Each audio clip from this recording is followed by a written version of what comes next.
And good morning, good morning, good morning, everybody. Good morning. Welcome back to Coffee and Sports in the Morning Show. This is your boy, your host, Coach Dante, in the building here on side of my co-host that's always here, my boy Mo Better. How you doing, Mo? Good morning, Coach. Ready to go. Yeah, I'm ready to go, man. Playoff basketball is kicked into high gear, man. We definitely recapping the games on what happened at the end of the week. At the end of the week when we was off, we definitely gonna recap them last night. And like I say, man, hey, some teams may be in trouble. Some teams may be on a virgin edge, but we're gonna get started on what happened Saturday on Saturday, which was the first game, which was the first was actually the first game of the of Phoenix and the Denver Nuggets. 125 to 107 blowout. Pretty much it was an ass whooping. Pretty much the Denver Nuggets beat the Suns down. The Denver Nuggets shot 47% from the field. They shot 16 threes, made 16 threes. They were really good from downtown. They out rebounded the Suns by 11, 16 offensive boards. Uh, Again, they were relentless on the boards. 22 assists for the Denver Nuggets in this game as well. And in this game, Kevin Durant had 29 points. DeAndre Ayton had 14 and 7. Chris Paul had 11. Devin Booker had 27 points. Again, no bench production whatsoever. Aaron Gordon chipped in with 23. Michael Porter had 11. The whole starting five pretty much was in double figures. Jamal Murray led this game with 34 points. Jokic didn't have a good shooting game, but you know he does everything else what helps the team win. And you have Bruce Brown coming off the bench with 14. Mo, what you think about game one of this series? I thought it really was about what you and I had discussed prior to the series. It was more about Denver's depth versus the firepower that Phoenix presents to you in their starting five. The Nuggets can beat you by committee. Joker's going to be their best player more times than not. But when you've got Aaron Gordon chipping in, KCP chipping in, Porter Jr., they have multiple guys that not necessarily can drop 30, but they can give you 18, 20. There's a balance on that team that's just lacking on Denver. And let's factor in Jamal Murray. When Jamal Murray is playing at the level that he's played at throughout the playoffs so far, that's what makes Denver, to me, a championship team. If you're going to have this Jamal Murray more time than not, then Denver actually makes me believe more in them than I had before, because now you've got two guys that can take over games potentially. And it's overwhelming for Phoenix because you got to play Book, Durant, CP so many minutes, and you don't have that bench production, and it can wear on you physically. I don't know why Cam Payne's not in the rotation more, maybe just in the doghouse, but Monty Williams has got to find a way to get good minutes from his bench if he's going to make this a series. I just think that right now they're outmanned, and I do like the way the Nuggets are defending too. Look, they're playing Kevin Durant the only way you can play him and bother him, and they're attacking him and making him play in a crowd. When he plays in a crowd, he gets sloppy with the ball. He turns the ball over. I think in game one, this game, I think he had like 7 turnovers. They're attacking his handle, and you're going to see that more and more. They're going to attack his handle and not let him play in space. Definitely. The Denver Nuggets, they're showing why they are a championship contender right now. They got multiple guys. I mean, they're pretty deep on the bench. They even played their rookie Christian Braun. They got an instant offensive player and 3-and-D defensive player who everybody would love to have on their team, and Bruce Brown. They come out with energy. You know, Michael Porter Jr. can go off at any given time of this series. It's just about more, like I say, I think Phoenix got the firepower in the starting five. They don't have the depth on the bench. And when you risk everything for a certain player, we know how great Kevin Durant is. But again, you also know how valuable Mikal Bridges and Cameron Johnson was to the team. And at least you can have Cameron Johnson coming off the bench and helping you out. At least you could have played. I don't know why Cameron Payne gets up out of the rotation, because he's someone that can come in, score instantly, gets to the basket, get points. But again, when you get to the playoffs, your rotation gets flatter. When you don't play, when you used to playing so much in the regular season, all of a sudden you start thinking, damn, why am I all of a sudden up out of the rotation? All of a sudden in playoff moments, like I say, at some point, you're gonna have to try something. For Monty Williams, gonna have to try something. Somebody gonna have to be productive. It's better when they're not being productive. Now, if they're not gonna be productive, again, hey, how can Monty Williams trust you if you can't be productive coming off the bench? That's something he's gonna have to figure out. I think you're right. He's got a shortened roster right now in terms of his playoff roster. Yeah. But they knew going into the playoffs that they were going to be shorthanded because, like you said, you traded for the greater player by getting the greater individual player. You traded away 2 young wings who are both very good players. And from what we've seen from Bridges, you might have had what you needed all along if you let the man shoot the ball more. Like, Bridges could give you 25 a night. Now we know that. And he can give you defense. Cam Johnson would have stayed off the bench. I'm not saying they're better than Kevin Durant as individual players, but maybe the chemistry and the combination of the two was probably more it provided more balance for Phoenix. Right now, it's starting 5 or bust, and you're not going to win a series playing that way. Eventually, it's just going to be too much of a toll. 44 minutes, that's a lot for Booker, and he's in his 20s. So think about Durant and Paul 35 and over. Definitely. So we got game 1 of the Eastern Conference semifinals against Miami Heat versus the New York Knicks. Try to keep telling people about the Miami Heat. Still, they won't listen to us at all about Miami. Every time you think they're down again, and when you go against them, they continue to show why you shouldn't go against them. Why they are threatened. Now, you may have a little bit of a problem. You don't know how bad Jimmy Butler has a hurt ankle, so that will be very important right there. If I was the Knicks, I would not let him play in this game. I will wait to probably game 3. Maybe the ankle feels more better in game 3. In game 3, you got the home court advantage. You got what you wanted. You got a game in New York. You go back to Miami, where it's going to be tougher to beat you. You never know. Jimmy Butler stayed on the court.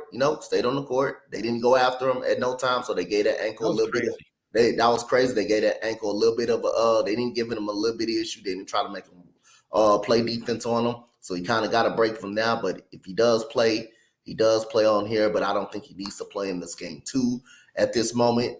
So again, Kevin Love hit some big threes, man. 9 points, 4 assists, 5 rebounds, contribute. Jimmy Butler, before he was hurt, was starting to become Jimmy Butler, especially in that third quarter. He dominated that. He took over that damn third quarter. 25, 4, and 11 rebounds. Bam Adebayo, 16 points and 8 rebounds. Gave Vincent 20 points. He had 8 of those. He was red hot starting off the game. Matt Screws chipped in 8 points. You had Kyle Lowry. Kyle Lowry was huge in this ball game. I mean, he was relentless on both ends of the floor. Both ends of the floor. He was relentless on the defensive side, getting his hands on every loose basketball. He was stripping the basketball. He was playing that physicality defense that he has. Man, he was all over the court.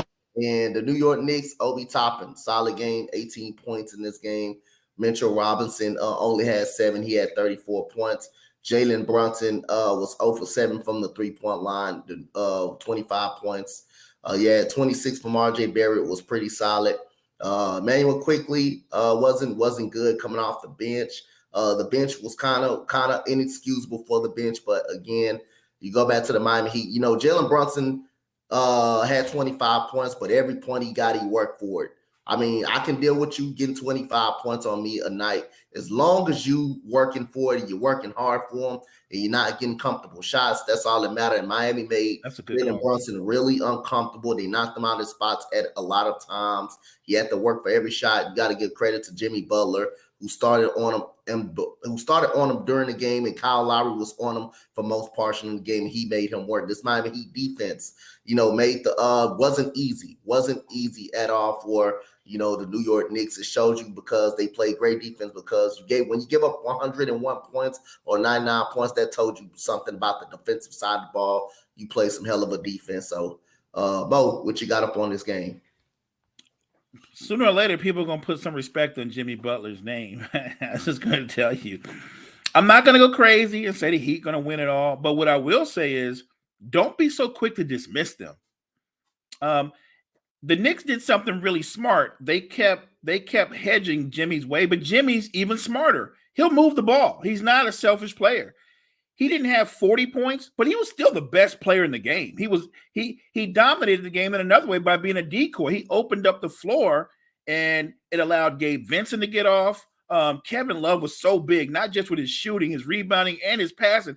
Kevin Love still has the best outlet pass in the NBA. It's not even close. In Miami's defense, I thought they were tenacious. I love the way Jimmy Butler guarded Brunson, but more importantly, I thought he had an even harder time with Kyle Lowry. And maybe it's because they're built similar, because normally Brunson can kind of bully ball most point guards. He can't bully ball Kyle Lowry. Kyle Lowry's just as strong, just as stubborn. Kyle Lowry's a little bit of a pit bull. It's great to see a veteran like Kyle Lowry step up. Coach, you and I talked about this before. He'd been struggling. He kind of disappeared. He was kind of getting paid and wasn't doing a whole lot. He's been big for them in these playoffs. This series is so different for me because I'll be honest, I thought the Knicks were the better team, but I should know better. You talk about it all the time. Their culture, how they step it up in the playoffs. I knew they were going to have the best player in the series in Jimmy. I didn't expect that the other guys would step up the way they have. But this Heat team, you hear that line from every team, next man up. They're one of the few teams they actually do that. Dez in the building. How you doing this morning, Dez? I know you happy about the you put that on this title right now. Dez, what you think about this Miami Heat game? We called it, but what you think about this game? What Mo and you both touched on, like Jimmy Butler's a different player. Kyle Lowry's definitely stepped up in huge moments in these playoffs. You see when Jimmy Butler twisted his ankle a little bit awkwardly in that fourth quarter. Kyle Lowry stepped up. Strus stepped up. Gabe Vincent as well with their three-point shooting. They spread out the New York Knicks. And the Knicks, they just got really stagnant in that fourth quarter. You've seen their offense kind of just unravel a little bit, right? So you got to give credit to the Miami Heat getting game one, especially in a hostile environment like Madison Square Garden. They had multiple stars out, Dwayne Wade, Jack Harlow, and others, right? And if I'm the Knicks, you got to go back to the drawing board. You have to figure out, how can I contain Jimmy Butler or at least neutralize him, right? And Kyle Lowry, he's like their second on the bench. And then Kevin Love as well in the paint. Points in the paint dictate that game too as well, and second chance opportunities. I just feel like New York has to be a little more physical. And Jalen Brunson, if your shot's not there, pass the ball. And the other player too that kind of struggled, RJ Barrett, a lot of turnovers. So they just got to be consistent, play New York Knicks basketball, but congrats to Miami on the first game. Turnovers was big. That's a great point, Des. The Knicks killed themselves so many times with turnovers. To be fair, a lot of that was really good Miami defense too. Like they weren't letting the Knicks get anything going to the basket. Like it was two different games. The Knicks came out like it was going to be a blowout, but from mid-second quarter on, Jimmy Butler took over, and then the rest of the Heat took over. It wasn't even a game. They literally had control of the game from mid-second quarter on, and the way they bottled up Jalen Brunson, it just shows you they do need Julius Randle. I don't think Julius Randle needs to jack up a bunch of threes, but they do need Julius Randle to take some pressure off of Jalen Brunson and RJ Barrett. Definitely. Game 2 will be tonight, so we'll definitely see if Jimmy Butler's going to give it a go, or if they're going to definitely sit him out. But hey, don't be quick to write him off. Like I say, Coach, would you play him tonight? No, I will not play him tonight. Agreed. They already did what they came to do, right? They already got a game. They flipped it back to Miami 1-1. You feel good about that. going to Miami where it's tougher to play there. So I think you don't need to play him. I don't think you definitely need to play him tonight. So, but if he does, you never know his mentality. He may want to go. They may figure out a way to let him go, but I don't think they need to put him out tonight. I'm not gonna. People be saying punt game two, and give game two away and let them feel better. But if you can come out there and try to win game two, I will try it, even though your chances may not be too good without them. But you got the home court advantage back. That's the key thing. You need. That's a key thing for them. So again, like I said, I got Miami in seven games. I think the game series is gonna maybe go longer. They do get a game tonight. It may not even go. It may not even last too much longer. Oh tonight. man, if they take it tonight, in my opinion, it's over. Yep. But I don't like their chances winning in Miami the way Jimmy Butler will be playing in Miami. So we go to the very next game. We go to the Golden State Warriors, who put a pounding on Sacramento in Game 7, 120-100. The pounding started late in the third quarter. They were up by 14. I knew the game was over right then and there. When it got to the middle of the fourth quarter, and I seen literally Sacramento struggled to score the basketball. I said, I don't sense no sense of urgency, no comeback at all. Steph Curry had an all-world basketball game, dropped a 50-piece on it, but I'm overlooking the 50-piece a little bit, and I'm going to go to my MVP of this series, which was Kevon Looney. Yes. Kevon Looney was my MVP of the series. I think we all agree, Coach. All of those offensive boards. He had 2 games with over 20 rebounds. He also damn near averaged 6 assists in the game, 6 assists every game. And he averaged 14 rebounds in that whole series. That's crazy. He was dominant on the boards. You can look at the 50-point game. Yeah, that was great. But you can't overlook the second chance rebounds that Kevon Looney dominated and pushed Sabonis all the way around the floor, all up and down the floor. 25 assists for Golden State shows how good of a passing team they really are as well. 55 rebounds. Most of that was Kevon Looney. A lot of that was Kevon Looney getting second chance opportunities. Both teams took care of the ball well. 42 points in the paint for the Sacramento Kings. For the Golden State Warriors in this game. I mean, they physically dominated in the fourth quarter. Draymond Green going to give you a UC stat line: 8 points, 8 assists, 6 rebounds. Kevon Looney, 11 points, 4 assists. That goes to playmaking. 21 rebounds for Kevon Looney. You had Wiggins struggle from the field, but he's going to give you some very good defense. He's going to give you some in other areas. And Stephen Curry, 50 points, 8 rebounds, 6 assists. Klay Thompson, 4 for 19, had a dreadful basketball game. They're going to need more about him if they want to win this game. And Jordan Poole has been really disappointed in this series, pretty much. For Sacramento, Sabonis was solid. He was solid in this game, but he got physically beat up. He got physically beat up inside by Kevon Looney. Harrison Barnes had a atrocious game. Keegan Murray could have did more. De'Aaron Fox did all he could on a broken hand, on a fractured hand. Respect the man for playing with a fractured hand. Terrence Davis, Malik Monk, Malik Monk was terrible. After game 2, Malik Monk was inconsistent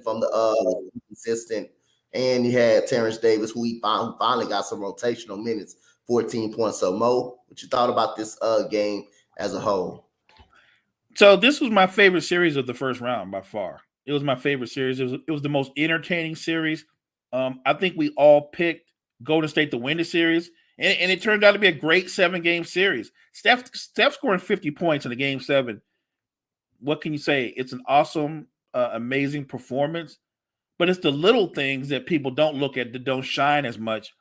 Kevon Looney, what he did throughout the series, he was the most impactful player, and it doesn't show in all the stat sheets, but like you said, the way he was able to control Sabonis. Remember, if you're looking at that matchup on paper, you're like, they're going to have to double Sabonis, and he's going to be a handful. They didn't have to double Sabonis because of Looney's low post defense.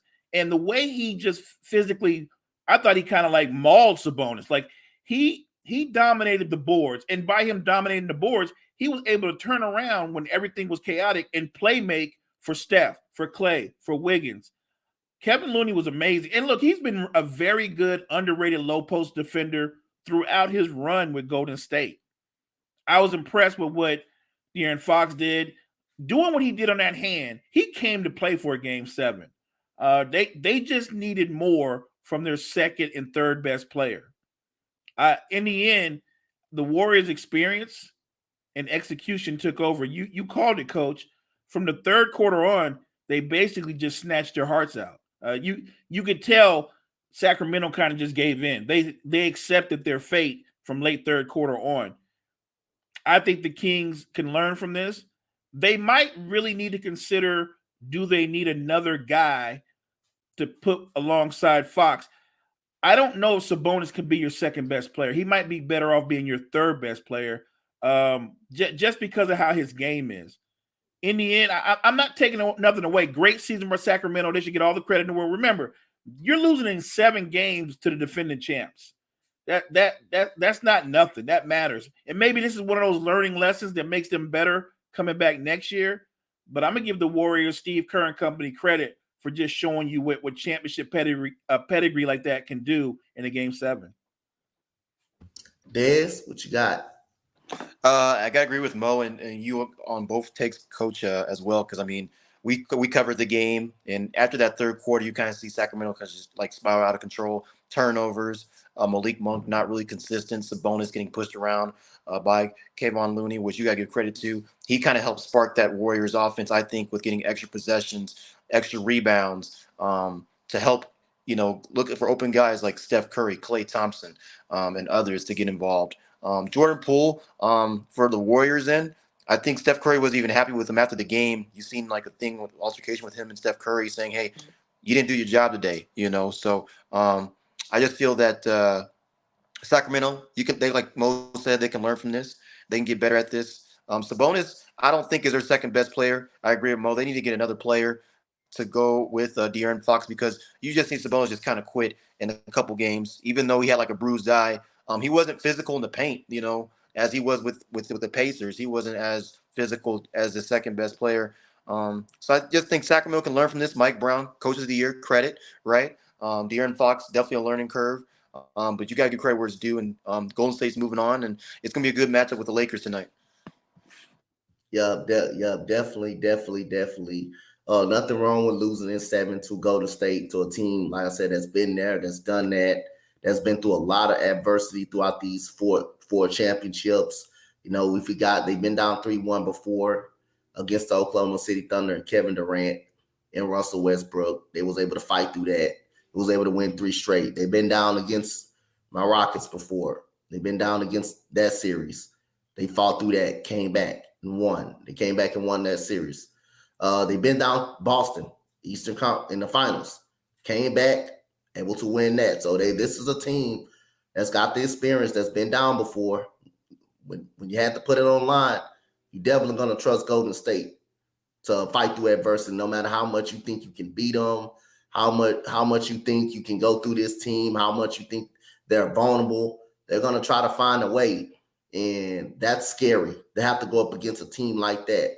Last thing you want to give Golden State is 9 lives. You don't want to give them an extra life. When you have a chance to put them away, you have to put them away. If they in the series or if they in the game, you gotta be afraid. You gotta be afraid of that. But we definitely gonna see. Coach, go ahead. Don't you think that Game 5 was it, right? I think Game 4 was it. I think Game 4 was that it? No, wait a minute. We said the winner of Game 4 was going to win the series. I'm sorry, but we said I said the winner of Game 4. We said the winner of Game 4 was going to win. You're right, but I think the backbreaker was the fact that Sacramento had to have that was the one they had to have that. That was the one they had to have when Harrison Barnes missed that open 3-pointer. Yeah. That was the one that kind of killed them. They kind of killed them. Yeah. But then Golden State came in. They won Game 5. They won Game 5, but the series would have probably been over in 6 games, because you remember Sacramento did take a Game 6 in Golden State. Right. They did take a Game 6 in Golden State, which was a huge blowout. But that was the one I thought they had to get. They had to get right there, and they totally. It was a good game. Harrison Barnes got a good look. He just didn't make it. Just didn't make the shot. It happens in the NBA. It happens all over the NBA. You get a good look. You don't execute. You can't be mad at him for that. Can't be mad at him that everybody gonna miss an open shot down the stretch. So Other than that, they move on. We will be previewing tonight's game, Warriors and Lakers, tonight. So other than that, we move on to yesterday's game. Wild first game between the Boston Celtics and the 76ers. 76ers win this game 119-115 without Joel Embiid. In this game, James Harden turned in the Rockets. James Harden, Superman James Harden. Disappointed in the Celtics for allowing that to happen, But then again, it just showed you James Harden still can pull it off. James Harden can still actually do it right there at 33 years old. No ball movement at all for Sixers. They basically won this game one-on-one basketball with James Harden and Tyrese Maxey. Tyrese Maxey did go 2 for 9, but officially from the field, he was actually good from the field. But they just won this game basically on ISO ball, not moving the ball around. And that's disappointing if you're a Celtics fan. Can't let nobody beat you. If you don't have over 25, 26 assists, and they have 17 assists, and they just beat you just playing off the dribble. They just beat you off the dribble. That's got to be disappointing. Boston also had 16 turnovers in the game. That didn't help themselves out. That's 8 more possession Philadelphia 76ers got than they did. Also, they were atrocious from the three-point line. Philadelphia was hot. They made 17 threes in the game. Most of the shots that they made were threes, were three-pointers. And Boston had 26 assists. They did move the basketball around. But the only thing about it, they couldn't stop James Harden. They just couldn't stop him. And James Harden was just the man down the stretch. He was just the man down the stretch. And again, you got to give the Sixers credit. They came in. They made adjustments. Tobias Harris was really good in this game. 18 points in this game. Tobias Harris is my sleeper. A lot of people give him so much shit because of the contract. Again, you're a 4th option on the damn team all of a sudden. You got Joel Embiid. You have Maxey, who's emerging, who needs to touch. You got Harden, who's going to want touches. So when he get his opportunities, you're going to be quick to capitalize. People going to say you got to capitalize. When you're not getting the ball all the time, sometimes you're going to be cold. You're going to be freezed out. So when he get his opportunities, he took advantage of them. 18 points. That's a solid game for him. Yes, he's not living up to the contract. But again, the man can get you 20 points if he gets an opportunity. This is a perfect opportunity right here, and he definitely stepped up last night. Paul Reed was really big in 37 minutes, 10 points, 13 rebounds. The young guy, Tyrese Maxey, 26. James Harden with 45. Anthony Melton was huge tonight, huge last night, 17 points early in the game. He was red hot coming off the bench. Jason Tatum, 39 and 11, but he checked out a little bit in the 4th quarter. He checked out. Jaylen Brown was hot. He did not get one touch at the basketball. He did not get one touch at the basketball in the 4th quarter. Some got to be wrong with that. 23 points, 8 for 10 from the field, 3 or 4 from the three-point line. How does he not get a touch? You can't ask me that. You got to ask Coach Joe Mazzulla. And yeah, 20 points for Malcolm Brogdon, who had a huge game. Mo, what you think about that? You got to give James Harden and the Sixers all the credit in the world. I'm not going to lie. I booked this in the win category for the Celtics before the game started. I just thought you're taking away not just the 33 points a game and the 10 boards, but you're taking away one of the best rim protectors in basketball. Somebody that automatically draws a double team. And Harden came out, and for that night, last night, they looked like the Houston Rockets. The Sixers looked like the Houston Rockets. James Harden dominated the ball. And it's also the reason why when you play that way, that ISO ball where you're ball dominant, you don't turn the ball over as much because only one guy's handling the ball. They didn't have a lot of turnovers. But James Harden, when he came out and he hit those first 3 jump shots, I thought this might be a problem. This might be a problem tonight. And once the jumper got going, he started to be able to dance and then attack and beat you off the dribble. If you're Boston, doesn't this say something's wrong with the way they're playing defense as a team? Because they didn't play defense well in the Atlanta series. Trae Young, the second half of that series, got whatever he wanted, when he wanted. And the Celtics are supposed to be one of the 3 best defenses in the NBA. And Trae is predominantly a ball-dominant player, and they couldn't stop him either. I think there's a disconnect on the team. And I don't want to point to Joe Mazzulla like I heard other people say. It might be in the locker room. It might be a chemistry issue. But right now, they're disconnected. And you pointed out something. The fact that Jaylen Brown didn't get a touch, or at times in the fourth quarter, he didn't even look to get the ball. That says to me there's something going on in the on that sideline. Guys are arguing or going back and forth, and that's not good when your two best players are not on the same page and there's a disconnect. That's something that can permeate throughout the rest of this series. Jaylen Brown seems unhappy, and that's not good for a team that's trying to get back to the NBA Finals. The Anthony Melton, he was amazing defensively and offensively in the first half. You said it.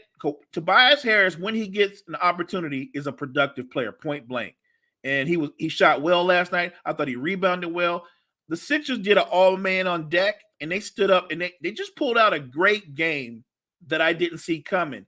But if you're the Celtics and they're without their best player, you can't let that happen, especially with them playing iso ball.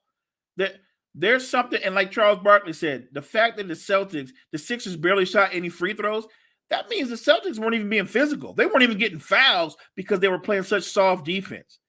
If they get one, that you're already in the hole. But the fact that they're confident enough now, if you're Philly, I'm not playing Embiid in game 2.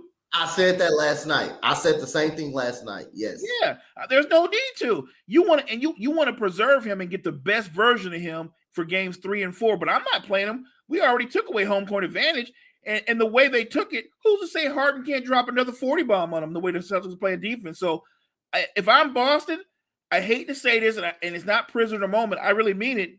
Game 2 is a must win. You can't go back to Philly down 0-2, point blank. Des? Coach and Mo, you're both right. I was shocked as well to see this win by the 76ers without Joel Embiid. But you got to give credit to James Harden. He stepped up. He came to play. As we said, Tobias Harris, being physical. He's more of a slasher cutting. He did shoot some threes. He was great. Paul Reed, huge as well. Big shoes to fill. But it was an all-around, all hands on deck type game for Philadelphia. If I'm Boston, the turnovers, that was ridiculous, especially the one at the end with Jason Tatum throwing it to Maxey and Maxey going up for the layup, and they take the lead by 1 with like 18 seconds left to go. That's just careless basketball right there. There's a disconnect with Jaylen Brown and Jason Tatum. When he has no field goal attempts in the fourth quarter, that's the issue. Derek White only had 5 points. That's not going to get it done as well either. I know he's more of a defensive specialist, but he can definitely step up too in that bench as well. So if I'm Boston, game 2, you got to get at home. It's your home court. Defend it. At least go to Philadelphia 1-1. And like I said, I think we all expect Joel Embiid not to even play game 2. I don't even think he may not even play game 3. So if I'm Boston, you got to do better defensively as well. The Nuggets are playing way better defense right now than Boston is right now. They are. And we'll get to that topic in a second. But I mean, like you said, defense wins championships. The bench has to be huge in these playoffs. And if I'm Boston, this is a must-win for game 2. I mean, you can't, like I said again, you not there. They wasn't getting to the free throw line at all. And James Harden just go. I seen a lot of wide open layups, but the threes were really comfortable that they were making. The threes were really comfortable. The threes were really wide open. Yes, James Harden hit a tough 3 in the corner. He had won the tough 3 at the top of the 3 to pretty much give them the ball game pretty much.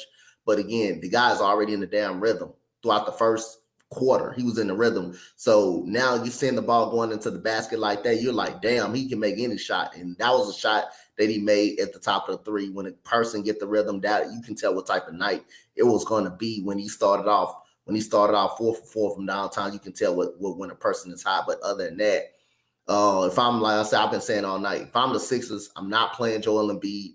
Like I say, you already got an idea on how to beat him in game, because you beat him in game 1. You already got an idea on how to beat him in game 2. So let Joel Embiid rest as big as you can. If you don't let him play, yes, if they do, Boston is going to come out like flapjacks. They're going to be upset. They want to come out, set a statement. And if they do, they do. But again, the biggest thing, like I said, in the Heat series, you got the home court advantage already. You got what you want. Is Boston capable of winning in Philadelphia? Yes, they could. But ain't no way in the world Jaylen Brown supposed to have 1 shot and he's 8 for 10 and he's 3. That's unacceptable. That is unacceptable. I don't know what's going on. Explain that. That is unacceptable. I don't know what's going on. between Jaylen Brown and Jason Tatum, or I don't know if it's the coaches. But if you're Joe Mazzulla, if you see your player has 23 points, 3 for 4 from the 3-point line, 23 points, and they couldn't stop him, I'm going straight to him. I'm saying he got to get a touch, man. He got to get the ball. He's got to get the basketball. Two of your best players got to get the basketball. Jason Tatum going to be chunking up 25 shots. He got to be chunking up the same amount because he is that damn good, damn that awesome that Jason Tatum is. He is that damn. I think so. They both deserve 25 shots apiece. If Jason Tatum's going to get 25, Jaylen Brown is that hot. He deserves 25 apiece. But I think it's a divide going on between at least those two and the coaches. And we may have to have an argument if something go down in this series. And the Jaylen Brown probably would need to ask out to go get his own team or something if this is going to keep going on, because he is just as good as Jason Tatum. And we can go back to last year in that finals. He was the one stepping up in that finals. Miami Heat series, he was the one stepping up. The Atlanta Hawks, you can argue, he won that damn series. He was hot in the third quarter in game 6. He got hot in the third quarter. And in the fourth quarter, he carried it to the fourth quarter. So you can make a good argument on that part. You can definitely make a good argument. Coach, I think the problem is they were woofing back and forth about turnovers. Jaylen Brown, sometimes he has a bad habit of getting in the air and getting stuck and making bad turnovers. But he wasn't the only. Marcus Smart had a lot of bad turnovers. Brogdon made the worst turnover of the game. Yes. The worst turnover of the game, and they didn't attack him like that. So there's definitely a disconnect amongst their core 4 or 5 players and the coach. But you got to get that rectified. Like Jaylen Brown, like you said, I believe he doesn't get the shine, but he's every bit the player that Jason. He's not as polished. He doesn't have the highlight reel, but he's every bit the player. I would say this: if you've watched the Celtics, Jason Tatum to a fault settles for tough fadeaway jump shots. Like he'll break you down with his handle, but then he'll come back and take a tough step back. Like I like the fact that Jaylen Brown attacks the basket as much as he does. I'm going to give the Sixers credit because they just simply outplayed them. But there's definitely a disconnect with that Celtics team. And then that last play of the ball game, you got to get a shot up. Boston passed up 2 open shots. Actually, in that span, when Brogdon threw the ball away, they actually passed up 2 comfortable wide open shots. And you throw the ball. If you're gonna throw the damn ball away, don't throw it to the center of the court where Tyrese Maxey was standing at. If you're gonna throw the ball away, throw it to the basket or throw it away on the sideline and make Philadelphia go back down on the other end of the court. That was the worst decision that Brogdon made. But again, at the end of the day, you got to give credit to the Sixers and James Harden turning back into James Harden in that game. You definitely got to give them credit. Like I said, and they didn't get no calls. Yes. If I'm the Sixers, I'm not playing Joel Embiid in this game. I'm not playing Joel Embiid in this game. I'm reserving him probably from game 3, giving him a little more time, giving him a little more time to exit, giving him a little more time to heal up a little bit. If he wants to give it a go in game 3, then you probably take a chance on him. But at game 2, I'm not playing. I would not play him if I'm the Sixers. I would not take a risk and play him in game 2. But other than that, we had a defensive guru game right here. But at the end of the day, the Nuggets made the plays when they needed to make the plays. Again, Mo, you remember when we talked about that bench, right? For the Phoenix Suns. Well, you know a difference in this game. Monty Williams tried everybody. Guess what? It just didn't work in the game. And we see why. You know why it didn't work? It didn't work because now you know why they don't get to play. Yeah. Yep, that's what I'm saying. So you had Wainwright play 2 minutes, no points. Yeah, Torrey Craig. You remember Torrey Craig was hot in the Clippers series. He was. He was all-world shooting in the Clippers series. 11 minutes, no points. Bismack Biyombo, 10 minutes, 2 points. Jock Landale gets 5, no points. You had Kevin Payne, 17 minutes, 2 points. And you had Damian Lee. Good cardio. Yes, you had Damian Lee, 26 minutes, no points in the game. Played his best minutes, and he had no points. That's what's going to hurt Phoenix, the depth right there. You had Kevin Durant play 44 minutes. You had Devin Booker play 45 minutes in the ball game. So the starters do not get no type of rest. Chris Paul with 25. DeAndre Ayton played 33 minutes. Okogie played the most minutes out of the reserves. Well, he started actually. He played 22 minutes. Hey, Monty Williams tried, and hey, it's still in work for him. Now, again, you go back to Denver. Aaron Gordon, 16 points in the game. Michael Porter Jr., got to get him going a little bit. 5 points. Jokic, 39 points, 16 rebounds, was big down the stretch. Jamal Murray only had 10 in this game. He was atrocious from the field. He was atrocious from the game. But I did like what Jeff Green kind of told him. Hey, man, keep having confidence in your shot. Just keep shooting the basketball. And he kept shooting. It didn't work out. But, hey, all that matters, they got the win. They got the win in this game. He will get better as the series goes on. Caldwell Pope knocked down a big-time three late in the game, 14 points. His defense was really huge, 4 for 4 from the three-point line. And, you got my boy Bruce Brown, 9 points in this game. And the signature was Grandpa Jeff Green dunking with the posterize early in the game. So, again, Des, we're going to let you have the floor. You like your Nuggets. Your Nuggets. We gotta let you out of floor. We'll wait till you come back. But Mo, what you got on this game? This was an interesting game because I thought Phoenix opted to slow the game down, walk it up, and they controlled the game for the most part. It was an old school defensive struggle. It really did come down to half court execution. I like the fact that the Nuggets found a way to win an ugly game. Like, this was a game where Jamal Murray didn't necessarily shoot well, but the defense was there on both sides. This is what I'll say, though. What Aaron Gordon and Caldwell Pope and Bruce Brown are doing to Kevin Durant, it bothers him.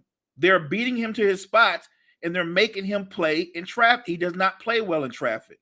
They're attacking his handle. They're going to continue to do that. They literally, you can tell, they're taking the blueprint from what the Celtics did last year when he was on the Nets, and they are all over him. And on the other end of the floor, Aaron Gordon, he's not doing nothing fancy or pretty. He's catching the ball, and he's just bully balling KD. He's giving up length, but he's so much stronger than KD. He's just going through his chest. Like, this is going to be a tough series for Kevin Durant. Well, look, for Booker too. You got no depth. You already know going into every game, unless you blow them out, you're playing 40-plus minutes. That's going to wear on you. That wears on a young man, let alone a guy that's 35 years old with the wear and tear that KD has on his body. I don't think KD shot particularly well last night, but that was more about Denver's defense and their physicality. Jokic was big. You expect that from him. It's a tough matchup, especially if they're going to opt to guard Jokic one-on-one. I know they crowded him when he caught it at the free throw line, but when he can get in the post and it's just him and Ayton, it's over. Too big, too strong, too skilled. It's just a complete mismatch. I don't know what Phoenix's solution is. Booker could go for 50 the next game, and they could still lose. Like, if you're only going to get 6 points from your bench or 8 points from your bench, like, there's only so much KD and Booker can do. And now you got Chris Paul getting injured late in the game. What's going to happen without Chris Paul? That's just one less option offensively and defensively. So I really just think I'm looking at Denver's depth, and it's already had a profound impact on this series. Like, Monty Williams, we joked about it, Coach, but he's going to have to start campaign. He's going to have to, all those guys that weren't productive, they're going to have to find a way to be productive because he doesn't have any other options. He's already decided to make Devin Booker the default point guard, which means that's more energy out of his legs. Phoenix is in trouble. It's a given that game 3 is a must win, but I don't think they're going to win it. So Dez, we already know Dez was great. Game 1, they were whooping them so bad, talking noise to Phoenix at the same time. He definitely had to do it this game. It's kind of like when you're whooping your daughter and your son from doing something they don't supposed to do, and you're talking to them while you're whooping them and let them know why you're doing it. That's what Dez was doing to the Phoenix Suns. That's what the Nuggets were doing. So Dez, you got the floor, sir. Hey, I'm the biggest Nuggets fan on the network. I am happy. This is a gritty win by Denver. It wasn't pretty by any means. Both teams were shooting atrocious from the 3-point line. Um, you can see Denver out rebounded though defensively. The defensive rebounds against the Phoenix Suns. Kevin Durant from the Phoenix side, Coach Mo, we're right. We talked about this as a season a series preview. When you're playing guys and your starters 44 plus minutes, that is not going to fare well for them. Now they have the little break, right? They don't play till Friday, so you already know they probably caught a flight probably this morning going to Phoenix, right? You don't have Chris Paul, which is your main like primary ball handler, right? Sets your offense up. Even though he doesn't shoot well from the field in this series so far, you saw in the third quarter when they were up 57-51, they started getting a rhythm with the mid-range Chris Paul and Kevin Durant. The ball movement was fluid. And then once you see him go out, they kind of spurred up a little bit. Devin Booker, he can't be the primarily ball handler and try to be the scorer at the exact same time. And Kevin Durant, like you said, Mo, but Bruce Brown, KCP, Aaron Gordon are giving him fits. I mean, he was like 10 for 27 from the field, I believe, and only had 27 points. That's terrible. That's not gonna get it done. Coach, but Des, you'll take that though, right? If it takes KD 27 shots to get Oh 27 yeah, points. as a Nuggets fan, I will take that because you've seen the shots that he missed, tough fadeaways, floaters that were going in and out, and then Devin Booker. Nothing was easy last night for him at all. You've seen his shots were tough. He had to drive into paint. He was actually their catalyst. If it wasn't for Devin Booker, I don't even think they would get the game even close. The bench is scoring less and less points. Game 1, 6 points. Game 2, only 4. That's not going to get it done if you're Phoenix. I'm really surprised with Tony Craig. You facing your former team and you went off against the Clippers, but this is a Denver Nuggets team that is physical. And if you're Mike Malone, you're happy with game 2 win. You're up 2-0.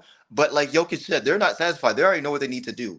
Jokic took over that game. When they needed some offense, you had KCP hitting dagger threes. You have Jeff Green, which Coach Mo, you know when I do my play-by-play with Coach Dante, I don't like Jeff Green. That ball spot need to go. But I love Jeff Green. I just don't. I like Jeff. I like Jeff. I love Jeff. I just don't like those 2 nuggets in the back of his head. But I love him. Exactly. But you posterize Damian Lee, which if I'm Steph Curry, hey, your brother-in-law, father-in-law, whatever, you just got dunked on, man. That's going to be on ESPN top 10 play. For sure. But needless to say, Denver has so much depth that I don't think Phoenix is realizing, and they need to realize they need to play a little bit slower. They're playing so fast that Denver's just one step ahead of them, Coach and Mo. They're one step ahead of them. You see the pick and rolls. I'm like, if I'm Phoenix, Denver's doing what they did to Minnesota to Phoenix right now. The depth is too strong. Denver can win this series, I say, in 5 games. Hey, and that's just my let me opinion. ask you a question. Do you think the fact, and Coach, you saw it too, do you think the fact that the referees let them play? Because I thought that might have been one of the most physical games of the whole postseason. Like they were holding their whistle. And I think if they're going to allow them to be physical, I think that favors Denver. Yeah.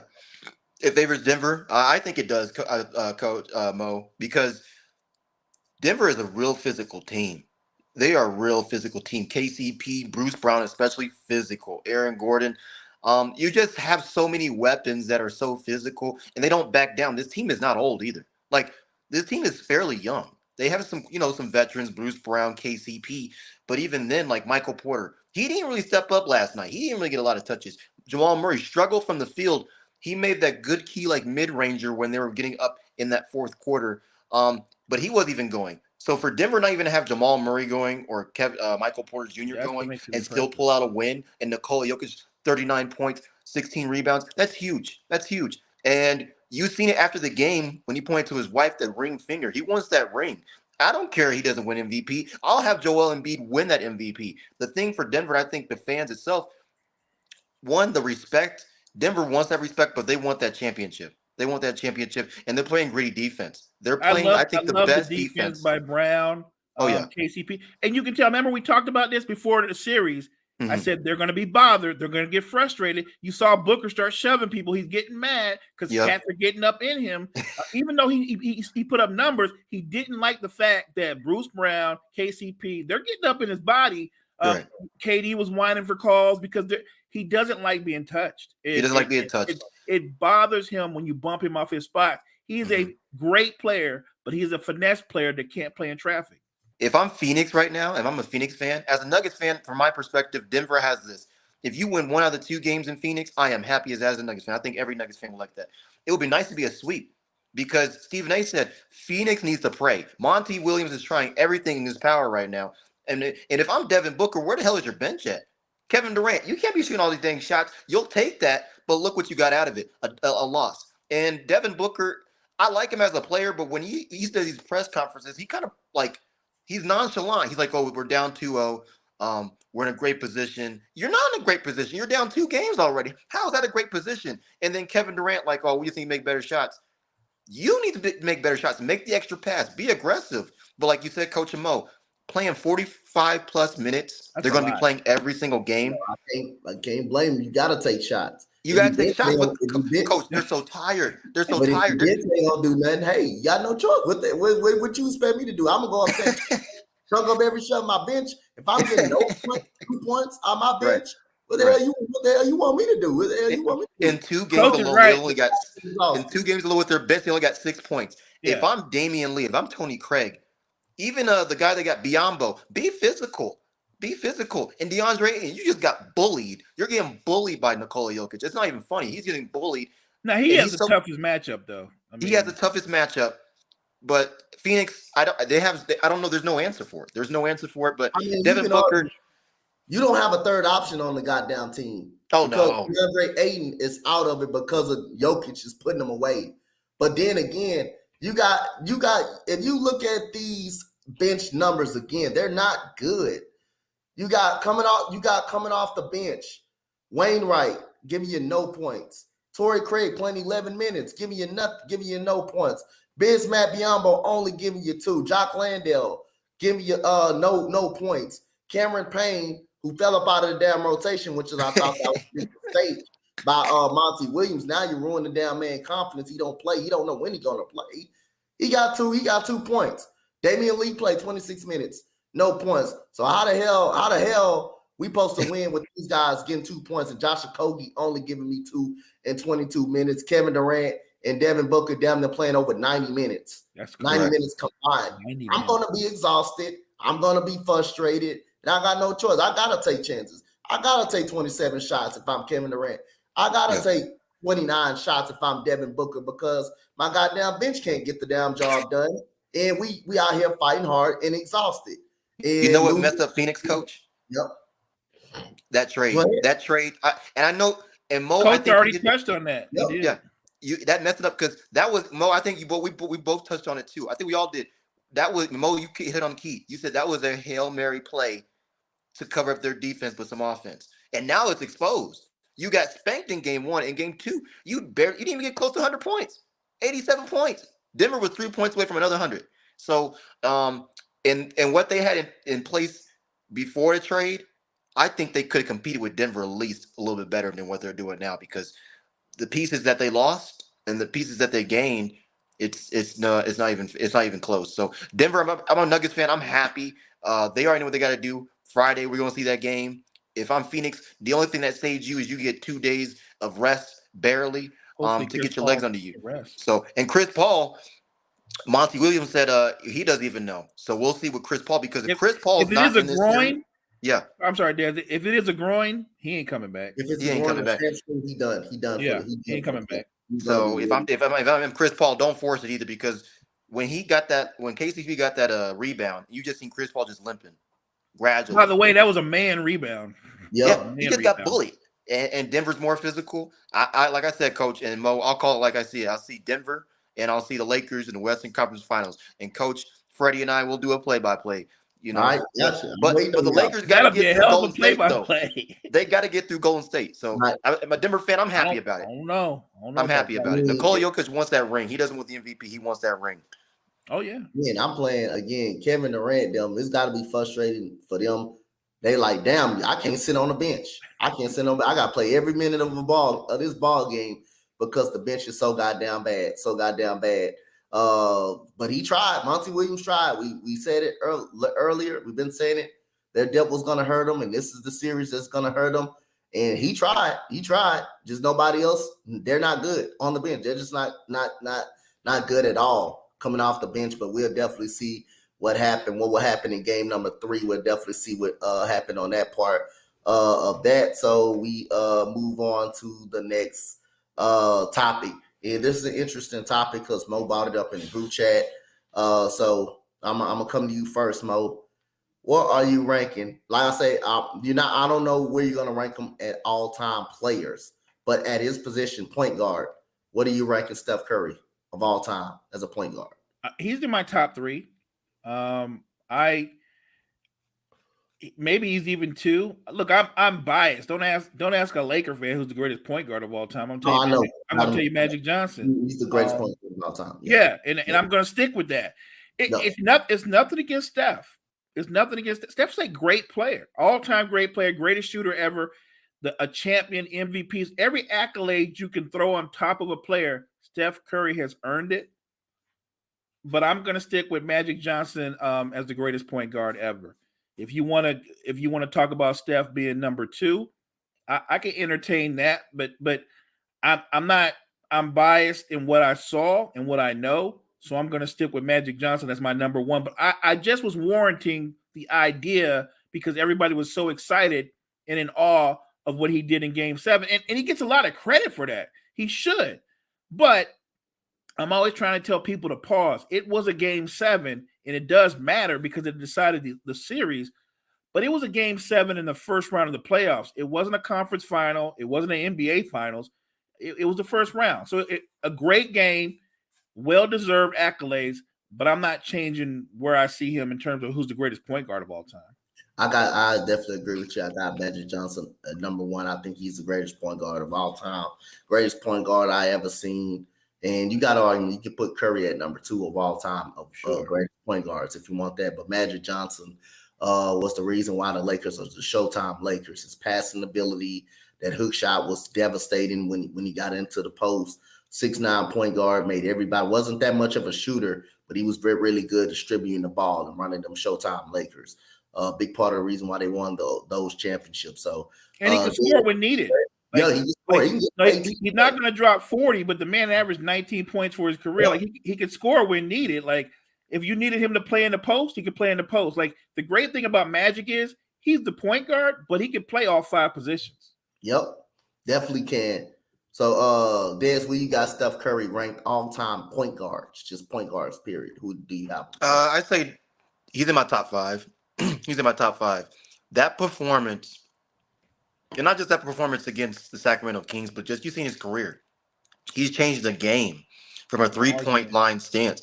I think, remember, we had Reggie. I mean, I was a youngin' when Reggie Miller was the 3-point specialist, right? Ray Allen. And then you have others as well, like Jason Kidd and others like that. But Steph Curry, what he's able to do, not just on the offensive end, but on the defensive end as well. Because that game against Sacramento, he was definitely defensive. He told the guys this the day before the game in the hotel. Basically, if you didn't bring your nuts, don't come to play. Don't come on the court. And he took over that game. Klay Thompson was struggling. But you've seen a Warriors team, not just with this game, but as a franchise, how they built around Steph Curry and changing the game from the 3-point line, moving with space, making defense have to space out. He changed the game on that. No argument. He's perennial All-Star, MVP, NBA champion. Most guys, I mean, like Nikola Jokic so far, doesn't even have an NBA championship. Steph has multiple NBA championships. And adding to his resume as well. And like you said, Mo and Coach, what Magic did with the Showtime Lakers, right, and others like that, Steph Curry, when they say splash brothers or what, that's true. They splash. I mean, threes hit you. Mid-range can hit you, but when you have multiple threes and a guy just pulling up from half court from the logo or barely on top of the key multiple times, motioning, moving around, that wears down the defensive player. And you can't stop that. So I got to put him as my top 5. There's multiple others that I feel that are more deserving above Steph Curry. But Steph Curry, in my opinion, right now, top 5. But he's a future Hall of Famer for sure. No question. I would just add this. What makes Magic unique, yes, he was the head of the snake of the Showtime Lakers, but he was more than that. Like, one of my favorite performances by Magic Johnson was the year they went to the finals and lost to the Bulls. that Lakers team had no business being in the finals. That Lakers team was not supposed to be in the finals. The best player in the West was Drexler's Blazers. And that Lakers team upset them in the conference finals because of Magic Johnson. He literally controlled that series by himself, just outplayed and outthought, outcoached in some ways. The Blazers coach, like, that's the kind of player Magic was. Magic can beat you with his skill, but he can also beat you with his basketball IQ. Like, there are going to be guys that are quicker, more athletic, put on a better show, could shoot better. But if you give me Irvin Johnson as my point guard and you take anybody else as your point guard and we put 8 other guys on the floor, my team's going to beat your team. Definitely agree with that. So Dez, man, what's going on in CU? Got the very next topic. A lot of people, some people can take this out of consideration. We just went over it. Deion Sanders ambushes one player. You probably know more than that than we do, but he's getting all the losers up out of the program. And that's what you want. From a 1-11 team, a team that's going to get better, just getting these 5 stars. And they getting, you mentioned the Alabama one, who I just saw the other day coming to CU. But hey, a lot of people giving Deion Sanders a lot of stuff. He came out and said it. He came out even said it, why he doing it.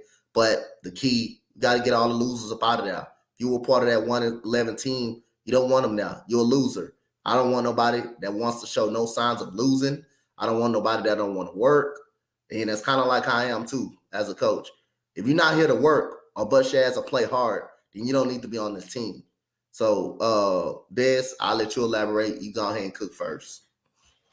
So because I did a deep dive on this yesterday, I put a little YouTube short yesterday. Charles Brantley, MSU corner, he's already got an offer from CU, right? 6 foot, really athletic and lengthy.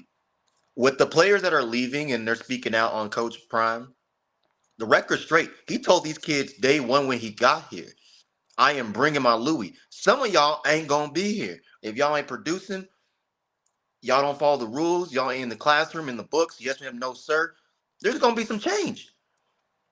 What the backlash is from him, and Colorado is one of those states where a lot of the kids are spoon-fed, right? From the last previous coaching staff. I think they only kept one coach from the last previous coaching staff from the 1-11 team. There was no promises. And I think the parents are like, these are my kids. This is education, but these are my kids, and this is their dream. You're telling them, hey, they can't play. You're acting like they're already in the NFL. You're cutting them, right? But the thing is, this is the NCAA. You cut kids. Yep.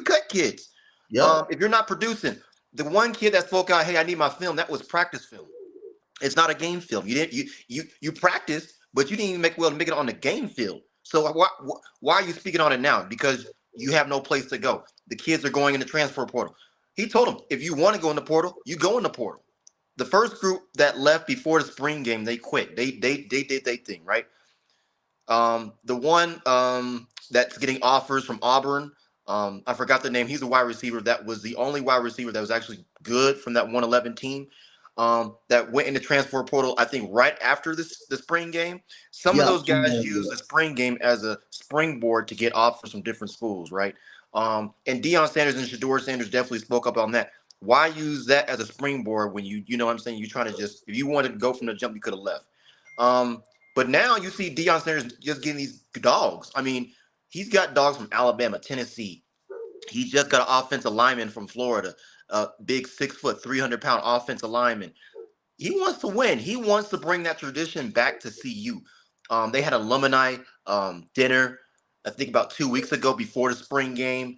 And you've seen a lot of the guys come back, Awuzie, others, Philip Lindsay. He just wants that program to be back on top. I don't think there's nothing wrong with that. And people will say, well, that's wrong because it's a kid's education. I get that. But the kid's not producing. The kid's not producing in the classroom, not producing on the field. And then you don't want to give effort. That's the thing about Deion Sanders. If you do something wrong, but you give effort, you can't knock somebody because they did something wrong, but the effort they put into it, you can't knock them for that. So Deion Sanders, here in CU, he's reshaping this roster. He's trying to make sure his son, the quarterback, and any other quarterback in the future that comes to see you is standing up right. Defensively, the line has to be better. They only have 4 offensive linemen on the spring game. So they're beefing up on there. Their corners, they were terrible. I mean, terrible in that spring game. They were going against the ones against the twos, but you have McLean coming, Carmani McLean coming. You have a DB from Alabama. You might get another one from MSU. He wants guys that are hungry, dogs that are tough, fast, and physical and intelligent. Not saying the other ones weren't, but if you can't pick up on a scheme already during spring and summer ball and you're not producing, you got to find somebody else that will produce because college football is around the corner, Coach and Mo. It's around the corner. And like I said, long story short, Deion Sanders wants to put CU on top. He understands the academics, but if you're not producing in the classroom, you're not producing on the field, you just wasted space. And that's what he's doing. He let them know even before the season multiple times. I mean, I've seen it 3 or 4 times. His son puts his own YouTube videos out. And every time he's like, look, this opportunity to do something great, something special. Some of y'all ain't going to be here. Y'all need to produce. He had meetings with the position groups when he got there saying, hey, you ain't going to be here if you're not producing. So, like I said, I'm not mad at Deion Sanders for knocking these kids down. I just think the thing is the wave and how fast of a wave it is hitting kids hitting the portal. I think that's what people are saying, oh, dang, almost 30-some kids hitting the damn portal. Half of those kids didn't produce at all. So I'm not mad at it at all. I mean, it is what it is, to be honest with you. And at the end of the day, CU is going to be one of those scary in college football this year. I say, not producing it. Like I say, the kids, they had to know. They had to know as soon as he came in out when he told them, hey, I'm coming. It's going to be a new regime. Like you said, I saw it too, and I'll be watching the YouTube channel. He told them straight up, hey, you might well go into the transfer portal now. You might well go, because I've got some kids that are going to be coming. And they feeling the heat. They watching their back. And Deion Sanders let them know, hey, I'm not going to accept losing. I'm going to win right away by any means necessary. So I'm going to want winners on this team. And everybody that got out are part of the losers because they probably were part of that 111 team. We're not going to accept no 111 around here. So I'm not mad at Deion Sanders at all. He let him know. He came straight up real with him. Hey, I'm got some guys that's going to come. So you might well pack your bags. You might well get ready to transfer right now because I got some guys that are that's going to be actually better. I'm going to lose you and get actually better in the transfer portal because people are going to want to come and play. But other than that, hey, you 111, get the losers up out of there. Mo, what you think? For me, it's simple. We don't make it a news story with how Nick Saban runs his program or Kirby Smart runs his program. Yep. Let Deion Sanders run his program. I don't think he's doing anything unusual, but all he's trying to do is get the very best out of his program. But you got to let that man run his program the same way we let everybody else run their program.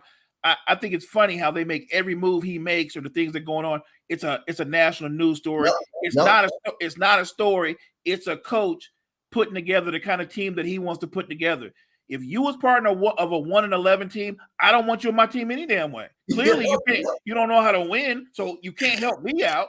So I don't understand the debate. They weren't very good. If you lose players from a 1-11 team, that's only going to go hurt another program. You ain't hurting my program. We just got better because you walked out the door. Go ahead. Hey, let them know. Hey, he let them know. They knew. The kids knew what they were getting into when they got it. And when he told them the first day, they knew that already, that he wasn't going to be that type of coach that's going to let losing enter in his locker room. He didn't let it go in Jackson State. Why would he want to come to a D1 school and let it go and let losing happen in here? So these kids already knew day one since he came out real and told them. He told the coaching staff and everybody, we're not going to just accept losing.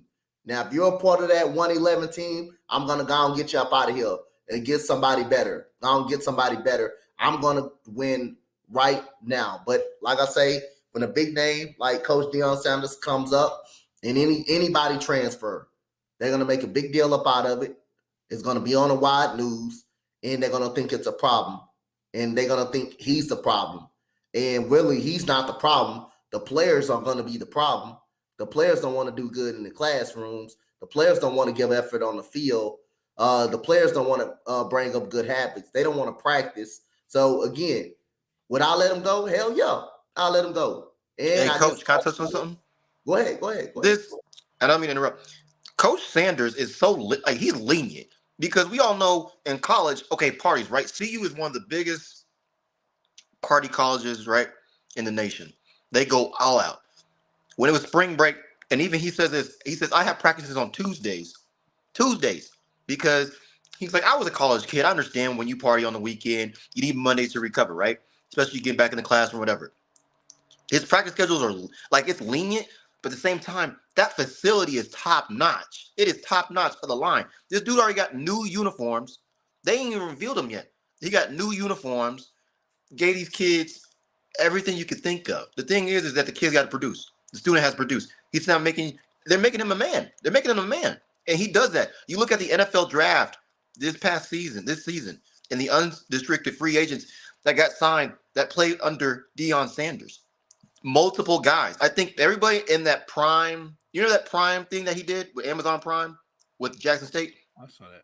All those guys that basically got highlighted in the episodes. Most of them, I think all of them got on NFL teams. On NFL teams this week.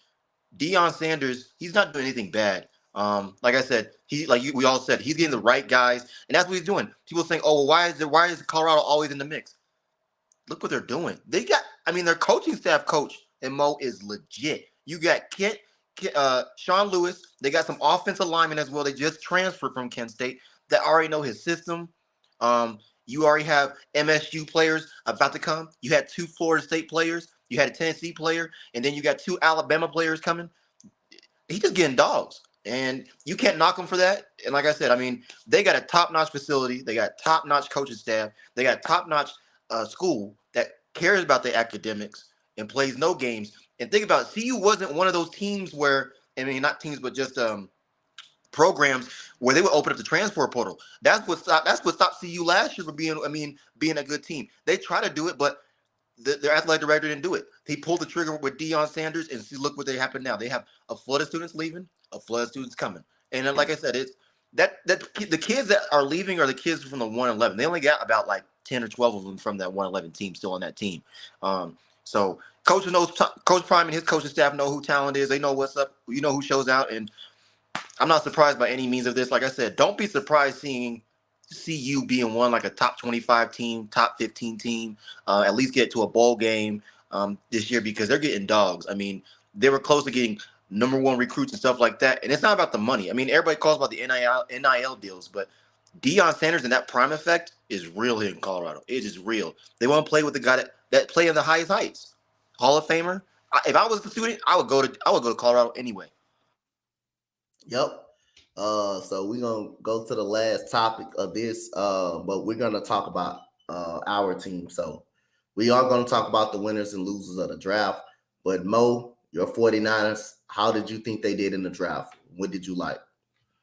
I thought they were solid. They addressed some needs. They got some linemen, which they do need. They lost a couple guys in free agency. They filled a couple of voids defensively. This is a team that, when you look at their skill positions, I don't think they needed to add a lot there. Obviously, the biggest question is what they're going to do at quarterback, but I think what they did is just really add to their depth. This is a team that defensively, one of the best in the league. Offensively, they're a run-first team, so you had to load up on the offensive line, which they did. And look, when you don't have picks until the 3rd and 4th round because of everything you traded away for Trey Lance, your scouting team, your coaching staff, you got to work on overtime, and I think they did a good job of addressing all their needs. Des, how about you?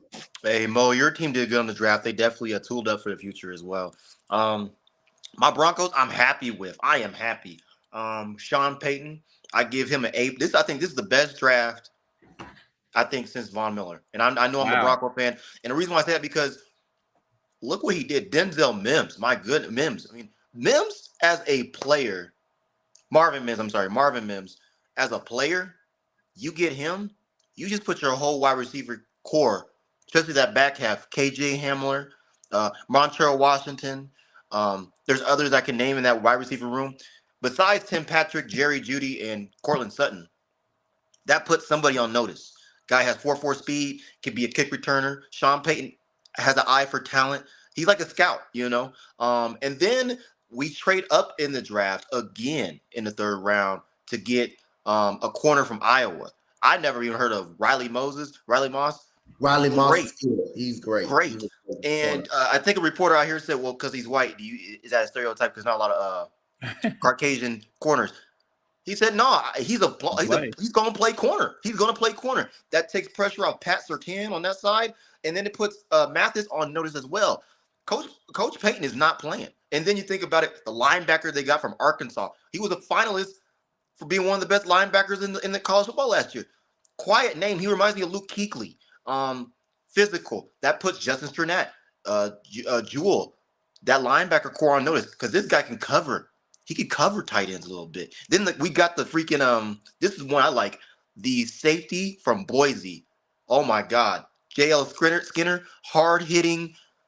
Kareem Jackson, they did offer already a low deal. He's deciding if he wants to.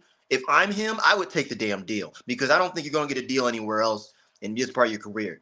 But if not, Denver got a safety bag where they got a young guy they can polish up, right? And it put a lot of players that they re-signed in free agency, like Bassey, on notice because when training camp comes, these are going to be some tough battles. And then the final one, their center they got from Oregon in the 7th round. Like Denver got some depth, and even the unrestricted free agents that they signed, they got great running backs. I think they can sign a running back from Youngstown State, quick, fast guy to help in that running back room because we have P. Ryan. You don't know when Javonte Williams is going to be back.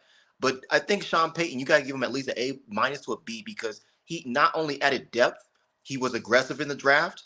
We didn't even have a first-round pick. And for us to get Mims, I was kind of surprised, but at the same time kind of happy because you have a guy like that could be a cornerstone for your offense. Now you pick up Jerry Jeudy's 5th option yesterday.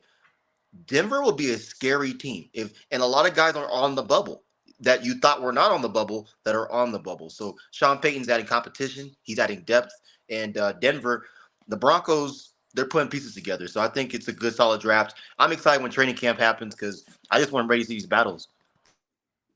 Yeah, y'all already know how I feel about my team, the Texans. We did. You were the winner of the draft, Coach. We was one of the winners of the draft. You in Philly. The Eagles was probably the winner of the draft. They got an A+ across the board. Howie Roseman should be arrested for what he did. Yes, he should. I mean, you get Jalen Carter, who's supposed to be a top 1 prospect coming into this draft before he did what he did, before he killed 2 people. He was picked to go number 1 or number 2. You get him, you moved up 1 spot to get him. But then you had Nolan Smith in the 30th. He was a top 10 pick in the draft. And you get him at number 30. That's crazy. That's really crazy. I thought we were going to get him. Yeah. Keely Ringo, you get him as a cornerback. Get him as a cornerback who's got some upside from Georgia.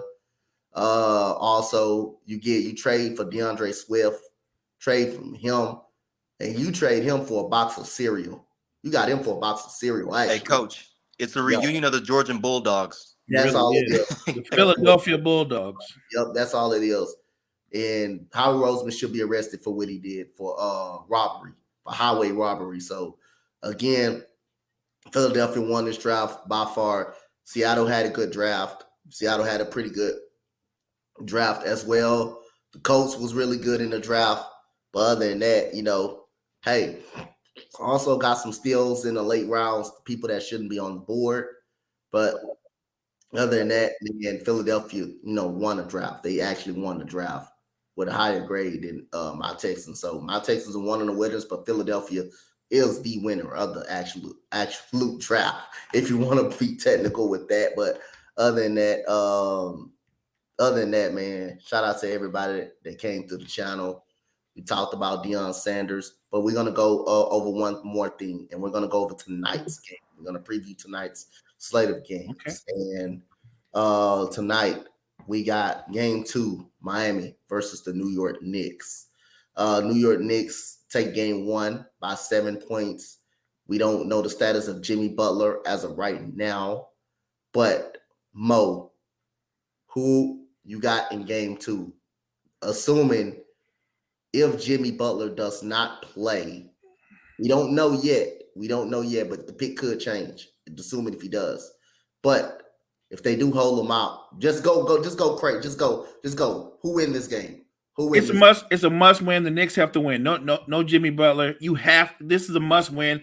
I know people say it's only game 2, but you can't go back to Miami down 0-2. You can't. Because worst case scenario, Miami's coming back to New York up 3-1. That's worst case scenario. Or best case, because they might end it in Miami. So you have to win. This is a must win for the Knicks. So I'm not going to make predictions on the score, but the Knicks have to win this game, period. Gotcha. Des, who you got in this game? I agree with Mo. It's a must win for New York. If you're down 0-2 and they go to Miami up 2-0, it's lights out. I think Miami's going to try to close it out quick, fast, in a hurry. If Jimmy Buckets is not playing, New York has a shot. So I'm not going to say the score like Mo said, but I'll go with the Knicks. This is a must win. I think Jalen Brunson will definitely turn it up a little bit. If Randall, if he plays, I don't even know if he'll play, but if he plays, gives him a little extra firepower. I want Mitchell to be a little bit more aggressive on the defensive end and offensive rebound because he got pushed around in that fourth quarter. So I'm going with the Knicks. All right, so I'm going with the Knicks as well. Clean sweep. They have to get this game by any means necessary. If Jimmy Butler doesn't play or Julius Randle doesn't play, I think the Knicks should still be stronger enough to win this game. No excuses. Got to come up out of here. To win. You go down 0-2, you better be damn sure Jimmy Butler may be playing the next game. You don't want to see him when he's back on the court. So, again, the next game, we got everybody's talking about this. The main event of the night. Everybody's been talking about it since this matchup happened on Sunday. But first, we're going to get the predictions of the series, and we're going to get the winner of the game tonight. So, Mo, your prediction of the series. Who wins the series, who goes to the Western Conference Finals, in the game 1 winner tonight? Wow. My heart will always roll with the Lakers to win the series. But my head says Warriors. I think this series comes down to the Lakers' size versus the Warriors' ball and body movement. Like, you imagine chasing Steph Curry and Klay Thompson around screens all day. Like that you're going to have to be so connected chasing those guys off ball screens. And then you think you got them under control and Wiggins cuts loose for 20 points, or a guy like Jordan Poole. Jordan Poole hasn't really played well in the playoffs at all. He's due to have a breakout game. So I'm going to go with the Lakers in 7, but it wouldn't shock me if they lost. All right, so I'm going to throw one more question at you before I go to Dez. If the Lakers somehow lose this series, which is there's a good chance they can do it. Sure. Is this a disappointing season for the Lakers if they lose this series? I think it's a disappointing season in the big picture because everything about that surrounds LeBron James, right, is supposed to be about winning titles. They don't play to get into the playoffs. So, yes, to me, and then you went out and made all these moves, and these are supposed to be the moves that's going to be like the difference maker to make you a title contender. So if you don't make it to the conference finals or the finals, it is a disappointing season. I don't care about the seeding. It's a disappointing season. Gotcha. Des, your prediction, who wins the series? Who wins game 1 tonight? I say game 1 will go to the Lakers just because the amount of rest that the Lakers have had since their last game, they're fresh. Golden State, you had to last 7 games against a great Sacramento team, right? You only had probably a day and a half of rest. And you got to travel to LA, which isn't far because you're both in California, right? So it's not going to be far distance-wise. But even then, it's not a lot of rest for Golden State. Stephen Curry will be a little bit tired, fatigued. Klay Thompson has to be the tone setter. I say the Lakers win tonight. LeBron James comes out strong. Austin Reeves as well. D'Lo has to show up. He has to show up tonight as well. Show up in this series. And their bench, Hachimura has been well. Just show up. I think the Lakers are going to win, but through the series, I got to give it to – if Looney doesn't get rebounds like he did the last series and Anthony Davis becomes a little bit more physical, I'm not a Lakers fan, Mo, but I'll go with the Lakers. I'll go to Lakers. One more thing, Coach and Dez. If Looney is able to match up and guard AD without help, That's going to make all the world of difference for the Warriors. Now, my gut feeling is that they're going to double team and not let AD even get off and challenge guys like Vanderbilt, D'Lo, and others to make outside shots. Look, the Lakers are one of those kind of teams. When they're hitting outside shots, then they're deadly. The thing is, they're not always hitting outside shots. So I think that's going to be the key. Do they have to double team Anthony Davis, or can they play him straight up? My guess is they're going to double team him. They're going to double team. I think they're going to do a little mixture.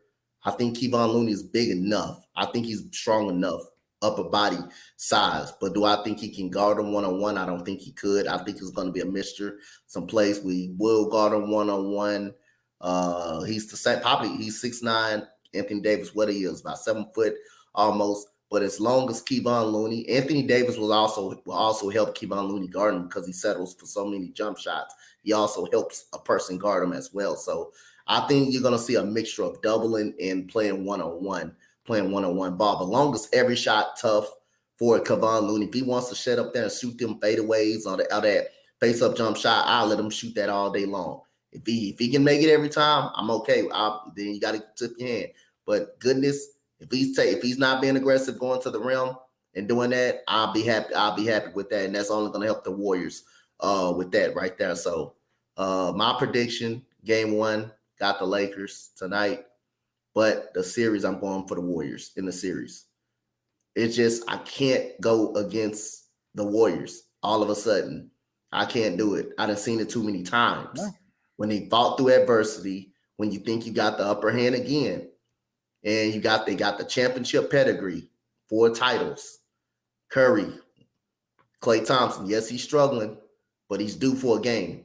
Jordan Poole's got to get going. That's true. But the last thing the Lakers want to see is him getting going in this series. This is the last thing that wants to happen. But it's hard for me to pick against the Warriors because you've seen it all the time. You've seen them go through adversity all the time. Even if they're down 3-1, you see them steal a game and you see them come back and break fans' heart. So that's why I cannot really go against them. I'm with you 100%. Even though I'm telling you, I'm making my pick. I'm not changing it. I'm picking the Lakers, but this is me picking the Lakers as a Laker fan and going off of what I want to happen. But I mean, this is a tough series to judge. I definitely it is. It's a tough series to judge because at the other end, you got the Lakers who's playing great basketball, who's coming out for dominant series win against the Memphis Grizzlies, however you want to call it, coming off a blowout win. You got the Warriors who struggled in Game 7, but you know they got the championship pedigree. You know they do. You know they've been in this situation so many times when they're down. When they're down, they come back and find a way to make the proper adjustments. We know the Lakers are bigger. They're bigger inside. But we know the Warriors have been playing big teams all their 4 championships. They play bigger. So size to them does not actually matter to them. They become physical when they spread you out. Yes, when they spread you out, that levels the playing field. When they spread, and that's the key to the whole series. Yep. Ken Vanderbilt, Ken Schroeder, look. People think that D'Lo staying on the floor is dependent on his shooting. It does matter if he shoots well, but if D'Lo can't keep up with Steph or Clay or whoever they match up with, that's another way he'll be sitting on the bench. Like Golden State's going to challenge everybody, so nobody gets to rest on defense because they're constantly moving. And Steph and Clay, the great thing about both of them, they set picks for other players and they create openings. So that's the biggest challenge for the Lakers. Can they stay connected to Steph and Clay possession after possession after possession? I don't think so, but I guess my question is big picture. When I pick the Lakers, I'm thinking, can they impose their will? Or I think they will impose their will with LeBron and AD and their size. Hachimura comes in, he's like 6'9", 6'10", and he can get you buckets. It comes down to what the Warriors can do on the perimeter versus what the Lakers can do in the restricted area. Yep, and one thing I will give the edge to Golden State is shooting. They're slightly a better shooting team than the Lakers. They're slightly a better shooting team if you look at it across the board. But other than that, this series can go either way. It can go either way. Lakers are hot. Don't mind them being picked. The Warriors, they struggle against Sacramento, which a lot of people didn't expect them to struggle. But again, want to bring up the road record. that's washed away in the playoffs. They won 2 road games. Yeah. And they shown they can win on the road when it matters the most. So I'm gonna take Golden State in 7, but I will take the Lakers to win the game tonight, though. I will actually take them to win tonight because they got more rest. Sometimes, being off doesn't help either because you're a little bit rusty. But sometimes when Golden State is when you're playing, it helps you a lot because you're playing nonstop. Sometimes it does help, sometimes it doesn't. Rest does benefit, but we'll see if it benefits tonight. So other than that, man, great morning show again. Happy to be a part with you guys, man. We definitely gonna pick it back up tomorrow and go through these games. So Mo, tell the people they can follow you at the home, Sports Empire Network, and check out for the podcast, NBA Cypher. I have that on my YouTube channel as well. And let's go.